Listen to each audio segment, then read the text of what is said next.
Good day, everyone. Today we will explore The English Teacher by R.K. Narayan, a poignant and deeply reflective novel that examines life, love, loss, and spiritual awakening within the cultural landscape of India. This novel is not merely about teaching English, it is about the education of the heart. It is about the human experience of joy, grief, and transformation. Through Narayan's gentle yet profound narrative style, we witness how ordinary life can become a site of extraordinary meaning. By the end of this lecture, you should be able to explain the plot and structure of the novel clearly and coherently. You should also be able to analyze the major characters using the elements of fiction, particularly characterization, conflict, and point of view. Additionally, we will discuss the central themes of love, loss, education, and spiritual growth. Finally, you should be able to situate the novel within the context of colonial India and appreciate Narayan's contribution to Indian English literature.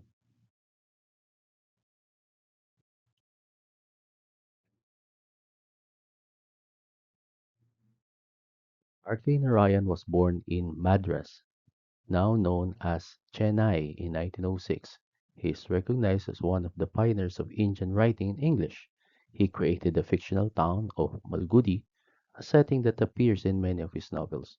Malgudi is ordinary, yet through it, Narayan captures universal human struggles and emotions. He is known for his simple prose style, gentle irony, and deep humanism. His writing is accessible, but beneath that simplicity lies philosophical depth.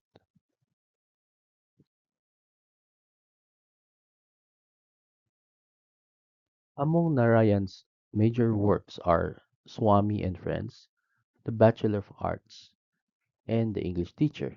These novels often focus on middle class Indian life and the tension between tradition and modernity. Unlike writers who adopt overt political tones, Narayan's critique of colonial society is subtle. He examines social structures through personal experience rather than ideological argument.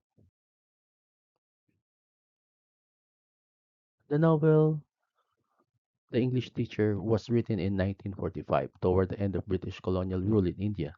During this period, the English education system dominated intellectual life. English literature was taught in Indian colleges, often disconnected from local realities. This context is crucial for understanding Krishna's dissatisfaction with his profession. The novel reflects the colonial education system and the cultural tension between Western and Indian values. Importantly, the novel is semi autobiographical. Narayan, Narayan wrote it after the death of his wife, Rajam. Therefore, the emotional authenticity of grief in this novel is grounded in lived experience.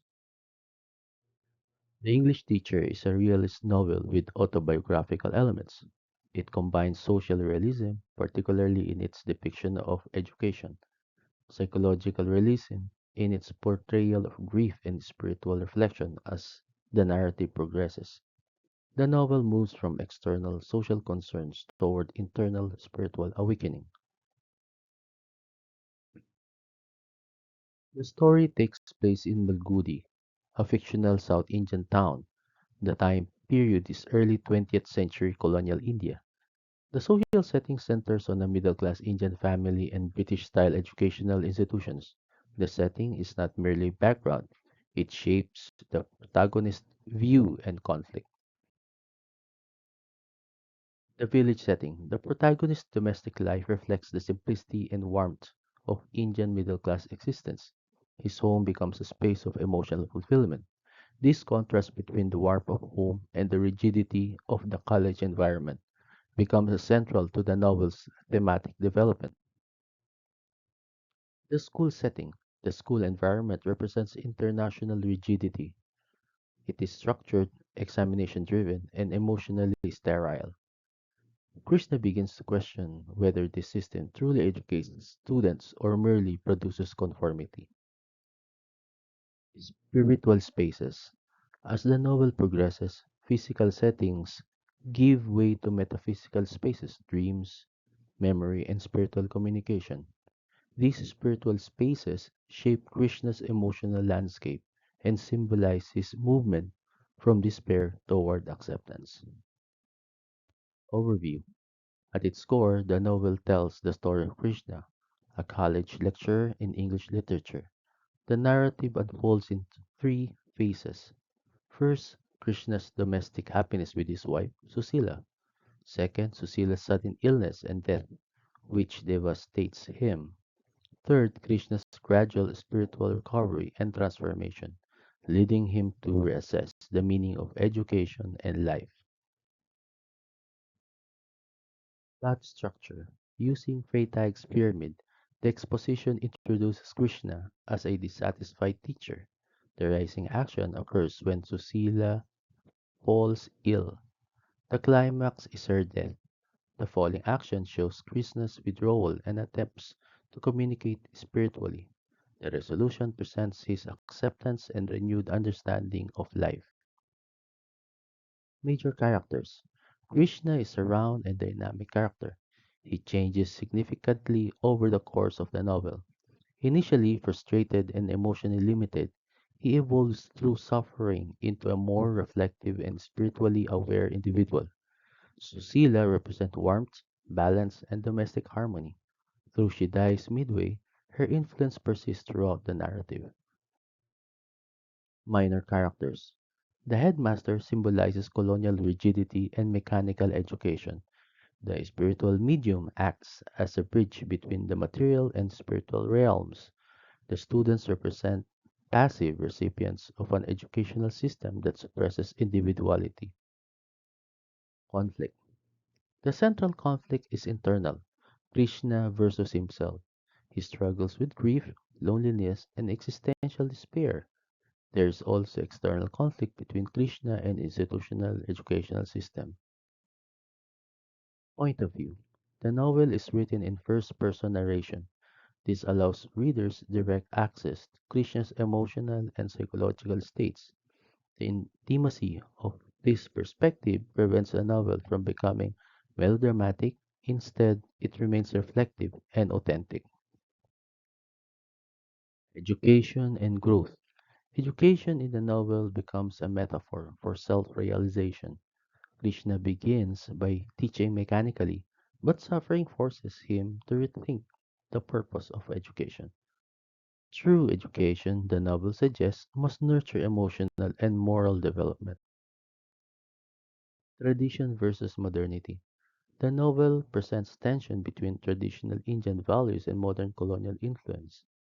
Krishna's journey reflects a negotiation between rational Western education and Indian spiritual tradition. Grief, grief and loss. Grief is portrayed not as dramatic spectacle, but as inward transformation. Krishna's suffering becomes the catalyst for philosophical insight. Spirituality explored.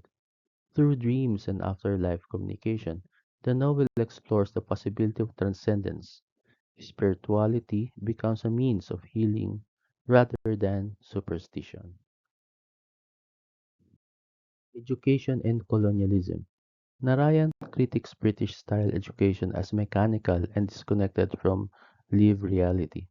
By the end, Krishna envisions a holistic system that develops intellect, emotion, and morality. Symbolism. The school symbolizes oppressive structures. Susila's illness symbolizes the fragility of happiness. Spiritual communication symbolizes transcendence beyond physical suffering. Style and language. Narayan's language is simple and restrained. He avoids exaggerated emotion, allowing subtlety to convey depth. This stylistic restraint enhances the authenticity of the narrative. Why this is a great book. The novel addresses universal human concerns: love, suffering, work, and meaning. It merges personal grief with social critique, making it both intimate and intellectually significant. Contemporary relevance. Today, the novel remains relevant in discussions of mental health, grief, work-life balance, and educational reform. Its insights continue to resonate with modern readers. In conclusion, The English Teacher is a novel about learning to live. Through Krishna's journey, Narayan reminds us that suffering can lead to wisdom and that true education begins within the human heart. As you reflect on this novel, consider this question. Can suffering, as shown in The English Teacher, become a source of wisdom rather than despair? Thank you for your attention. I hope this lecture has deepened your understanding of The English Teacher. I look forward to your insights and reflection. Thank you again.